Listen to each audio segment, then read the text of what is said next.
After the controversial victory of The Greatest Show on Earth, many people felt the Academy had made the wrong choice. In particular, there's a strong argument that Fred Zinnemann's western High Noon should have taken home Best Picture instead. Well, the following year, the Academy finally gave Zinnemann the award. From Here to Eternity is set at United States Army base in Hawaii in the months leading up to the attack on Pearl Harbor. Rather than focusing on the war itself, the story follows several soldiers whose lives gradually become intertwined. Private Pruitt refuses to join the regiment's boxing team after a tragic incident in his past, leading to relentless pressure from his superiors. Meanwhile, Sergeant Warden begins a forbidden affair with the captain's wife, Karen Holmes. As tension builds between the characters, their personal struggles unfold against a country on the brink of war. Now, despite being set on a military base, From Here to Eternity isn't really a war film. The army camp is more of a backdrop for a series of interconnected character dramas. The acting is excellent, and the dialogue is consistently engaging. The characters feel like real people. They're flawed, complicated, and easy to become invested in. Private Pruitt is particularly compelling. His refusal to box for the regiment leads to him being mistreated by his superiors. I thought I wouldn't like this film because of how frustrating these scenes were to watch. Thankfully, these scenes don't dominate the film.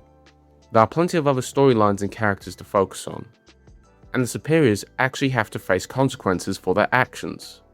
You know I'm not a fan of villains who exist purely to make everyone miserable and then never face any repercussions. Frank Sinatra is also excellent as Maggio. He's funny, charismatic, and brings a lot of energy to the film. Sergeant Warden and Karen Holmes might be my favourite part of the film. Under normal circumstances, you'd probably judge their actions much more harshly, but the film does such a good job of exploring their motivations that it leaves you conflicted. It's difficult to point to one specific thing that makes this film so effective.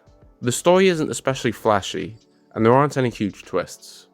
While I was invested throughout, I never found myself completely captivated in the way I was with some of the very best picture winners. The only comparison I could think of is to The Best Years of Our Lives. Both films may not have exciting stories, but it's the characters and dialogue that keep you entertained. From Here to Eternity won 8 Oscars. Best Picture, Best Director for Fred Zinnemann, Best Supporting Actor for Frank Sinatra, Best Supporting Actress for Donna Reed, Best Adapted Screenplay, Best Sound Recording, Best Black and White Cinematography, and Best Film Editing. The film is remembered as one of the defining dramas of the 50s. The film's beach scene between Burt Lancaster and Deborah Kerr has become one of the most iconic romantic images in cinema history. It's also regarded as one of the films that helped move Hollywood towards more mature and complex storytelling in the years following the Second World War, and I'd give it 3.5 stars. I can't quite put my finger on what makes From Here to Eternity so compelling. It may not be one of my favourite Best Picture winners, but it's one I'm glad I watched.